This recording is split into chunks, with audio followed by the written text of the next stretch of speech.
Your Town Matters is funded by the Government of Canada through the Local Journalism Initiative and supported by Cactus Media, Canada's independent community television association.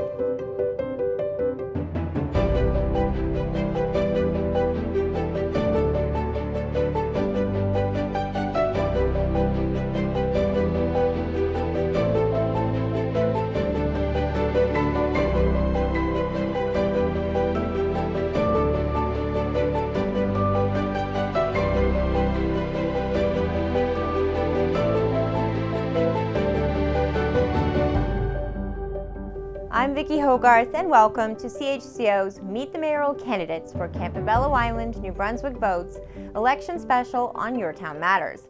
Both candidates for Mayor of Campobello, Harvey Matthews and C Newman, sit down with me for interviews over video. In keeping with election guidelines, each candidate was given the same questions with the same amount of available interview time. How the candidates chose to use their interview time was up to them. Both candidates were sent the questions in advance of the interview. Starting in alphabetical order, here's my interview with Harvey Matthews. Harvey, tell us about yourself. What's your backstory? Well, my name's Harvey Matthews. I lived on Campobello all my life. I guess I was born and bred here. Started out of high school, started diving for sea urchins. Done that for 12 years or so, probably. When I was around 30, I bought my first fishing boat. Just the only thing I had then was a scallop license. I fished that for a couple of years until I was fortunate enough to buy a lobster license before they got real expensive. It was expensive enough, it seemed like at the time. But anyway, since then I've been, lobster and scalloping. But I'm a long time, probably 10, 11 year member of the fire department here now. My cousin was the last chief. He passed on. I figured since they had a void, maybe I'd join. So I joined at the time. We've got a good fire department, a lot of equipment, good budget, a lot of dedicated members, a lot of training. So anyway, I also am a longtime member of the Fundy North Fishermen's Association. I'm a board director there. On the Scallop and Lobster Committee. I represent the Scallop fleet pretty much from here to Alma on the Inshore Scallop Advisory Committee, it's called. That usually meets in Halifax a couple times a year. Other than that, I guess I volunteer on the Coast Guard Auxiliary. I've done that probably, I'm thinking, 10 or 11 years, I'm not sure. I did it when I had my other boat, so it's been a little while, but anyway, we've fortunately mostly just training, haven't really, other than a couple small things. But it's something that's needed around here. There should be some more boats, maybe between here and St. John should join up. Other than that, I guess I just really got thinking about this election. Was gonna run originally maybe for my ward, but there was a couple different people gonna run there or whatever, so I decided after having a couple calls and a couple people messaged me on Facebook, thought I might try to go for mayor. So okay, other than that, that's me, I guess. Yeah, that was my next question, was why are you running for mayor? So did you want to elaborate on that, why you're running? Yeah, well, I just think that, and I'm not taking nothing back from anybody that's been there before or whatever. I just think we need some fresh faces, and I think we need a council. First thing we need is a council. We need a council. We haven't even got one now, so right at the moment. But we need a council that to get started, and I think we could use some fresh faces, and we need one that will run in solidarity and everybody work together. Yeah. What do you think are some of the unique challenges that Campobello Island has faced during the COVID-19 pandemic, in your opinion? well, the tourism for one. Probably the biggest hit to Campobello has been our tourism. I mean, we were fortunate enough that there were some, New Brunswick travelers and stuff last summer, but I mean, that industry's been hit hard, real hard here. We had one restaurant that never opened last year. We, scaled back. The other ones are scaled back. I'm sure our golf course and campground seen a big difference, really. I'm sure they would have. All those businesses. That's our biggest hit, I feel. I mean, everybody's going to talk about the borders and this and that. It's a little harder to go to St. Stephen, or was at first. Now it's not too bad. You go get your essentials to Lubeck just like normal, like you did before. You're not supposed to dilly-dally. You go get your essentials, get gas, you come home, kind of thing. So.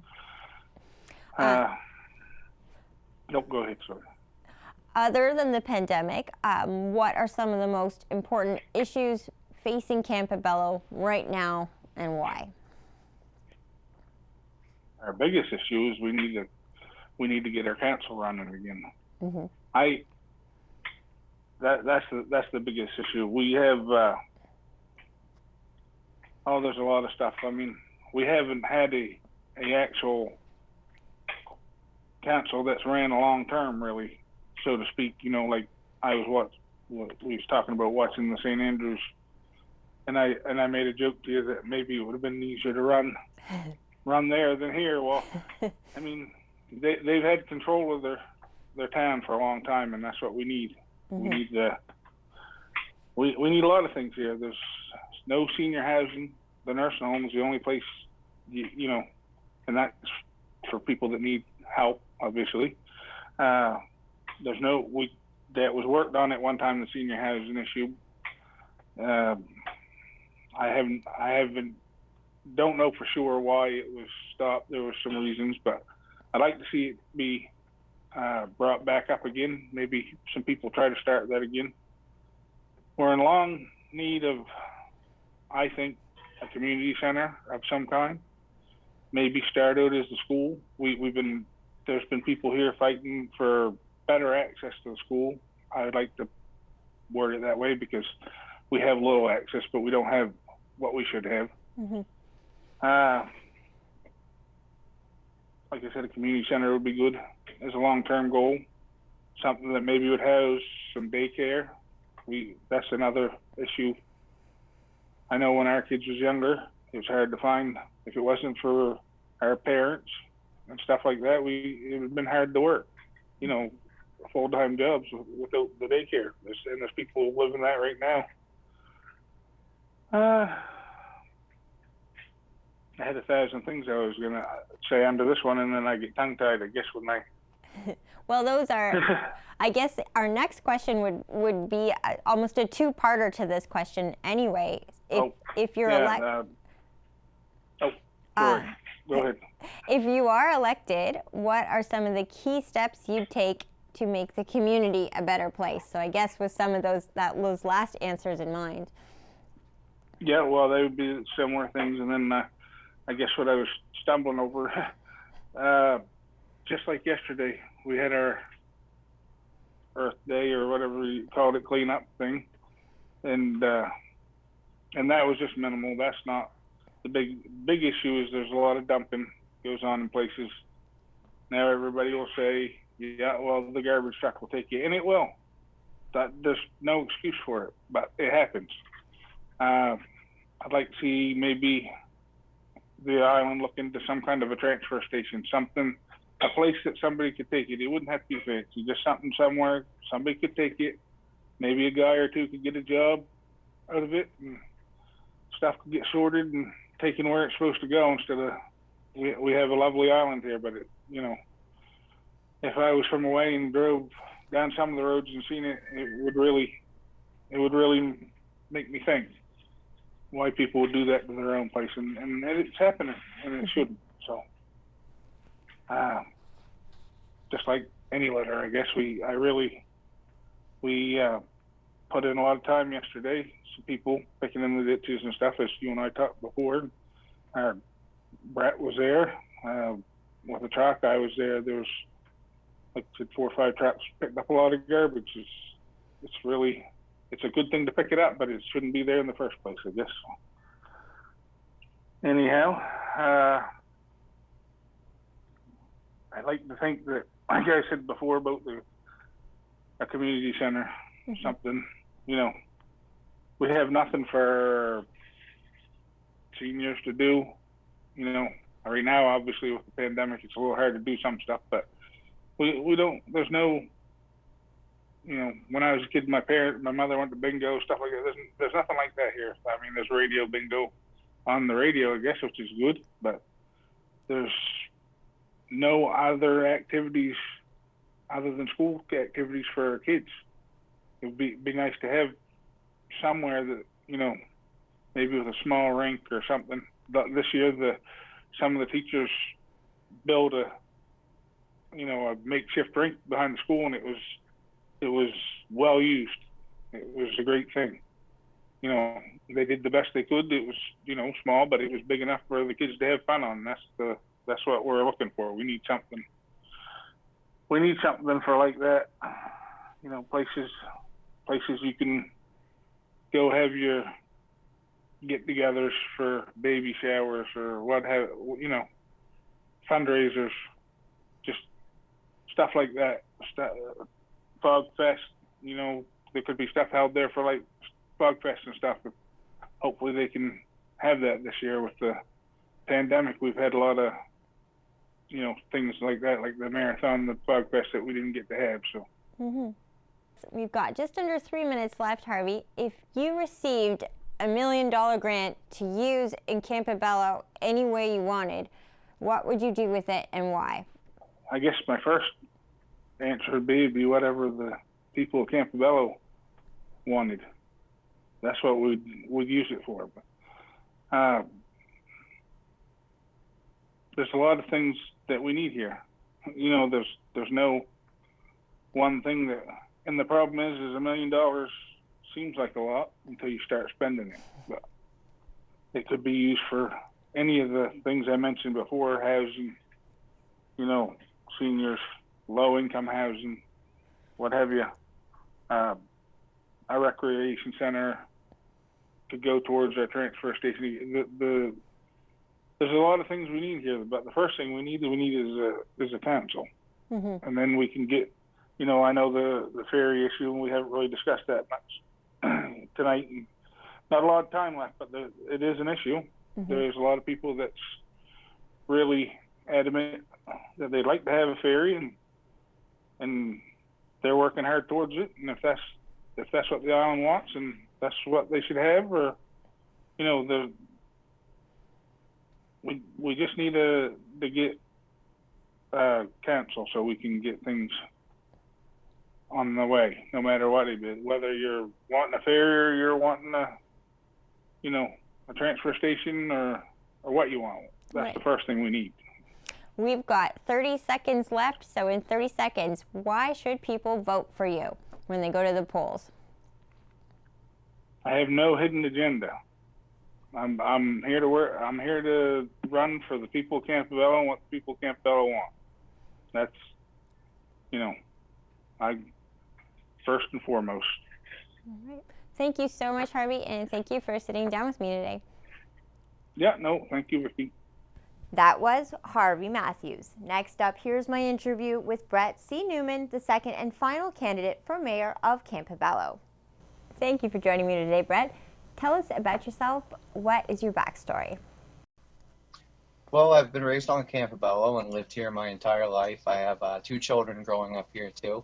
I come from a long history in my family of public service here, so when the opportunity came up to run for office and for the seat of the mayor, I was excited to try to continue that tradition and bring that level of fairness to the Campobello office.